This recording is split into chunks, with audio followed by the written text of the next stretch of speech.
la tardanza, pero cositas de logística que siempre pasan en los eventos. En este espacio me presento, mi nombre es Julie Paola Daza Cortés, docente del programa de Contaduría Pública en Madrid, Cundinamarca. No sé si conozcan Madrid. Mi contacto, por si las moscas, julie.daza@minuto.edu, y me permito dar inicio a la presentación de mi ponencia, una visión desde el año 2018 a las ESAL. La temática que elegí para trabajarla fue la ética y educación contable, en donde los dos factores o referentes más importantes es los riesgos, los retos y los desafíos que afronta el ejercicio de la profesión. Como ustedes saben, tenemos que estar actualizados, la reforma y muchos retos que siempre se nos van presentando en el camino, y por eso en la educación contable es importante la actualización. Qué pena que estaba dándole la espalda a la compañera. El segundo factor muy importante es la ética del contador desde el ejercicio de la profesión. ¿Por qué la ética? Porque siento que a veces son vulnerados nuestros derechos, nuestros deberes, y de tanta reforma y tantas cosas que salen, deberíamos de estar en plena educación, pero también no tenemos en cuenta la ética y nuestra vulnerabilidad como contador público.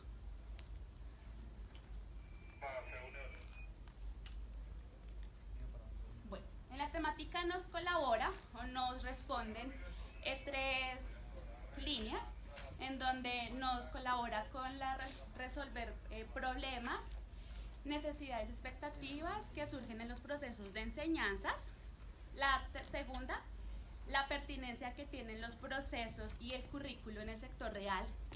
Nosotros como docentes o como la parte de educación tenemos que estar como muy alineados con el tema del currículo, pues para que no se nos vaya a desfasar o no se nos vaya por donde la línea no es de la contaduría. Y la tercera, no menos importante, es buscando la integridad de todos los profesionales en contaduría pública. Entonces, para contextualizar, ¿qué es una ESAL? La ESAL responde a las entidades sin ánimo de lucro, en donde la característica más importante es que en estas entidades predomina la ausencia de lucro. O sea, en el sector real no tenemos utilidades, y en el sector del sin ánimo de lucro, excedentes. Es una persona jurídica, está en el tema de Cámara de Comercio, DIAN,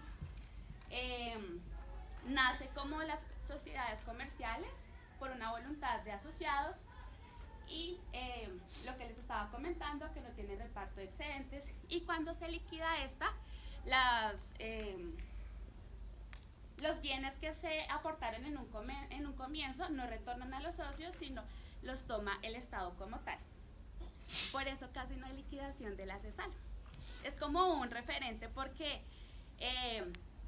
no tengo la cifra exacta, pero de ESAL no se liquidan muchas sociedades como las pymes o como las sociedades comerciales. Las características son básicamente las de la sociedad comercial, en donde deben de tener una estructura interna. Entonces se tiene el proceso administrativo, la misión, la visión, los objetivos, una actividad económica puntual en donde la fundación o la organización va a desarrollar. Lo que predomina mucho es que estas sociedades hacen de todo un poco, entonces como que quieren pegarle todo un poco y no cumple con la función como tal de tener una actividad económica fundamental. Límites organizativos, el documento de constitución, como les venía comentando, Cámara de Comercio, RUT, entre otros, y pertenece a un régimen especial hasta el año 2016.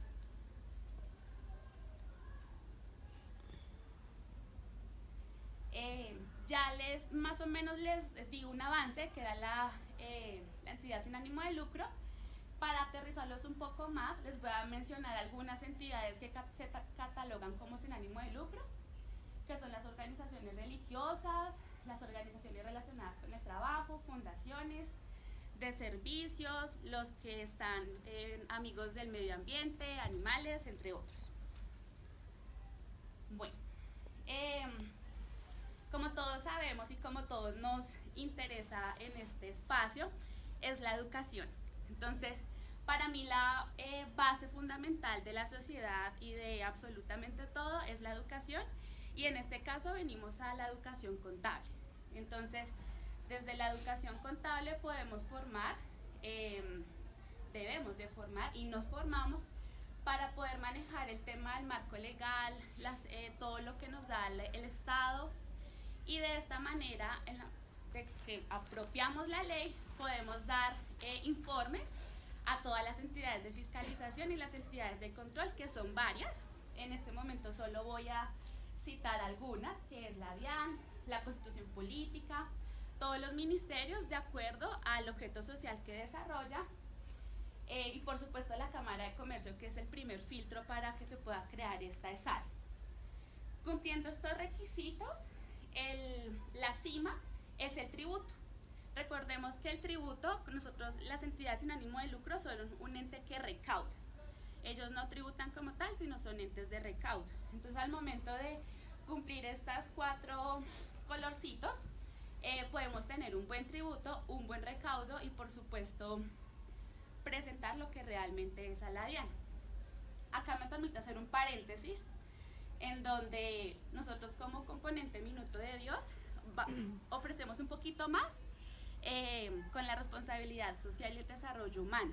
Yo creo que en estas entidades sin ánimo de lucro predomina que se pueden tener un mayor riesgo a ser vulnerabilizados o tener como dineros de otros lados, o no manejarlos de buena manera teniendo utilidades.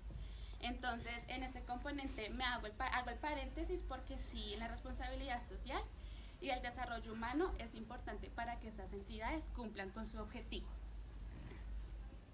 La metodología usada fue la cualitativa, pues fue la recolección de todos los datos, revisar las leyes, clasificar, analizar y poder tener un resultado.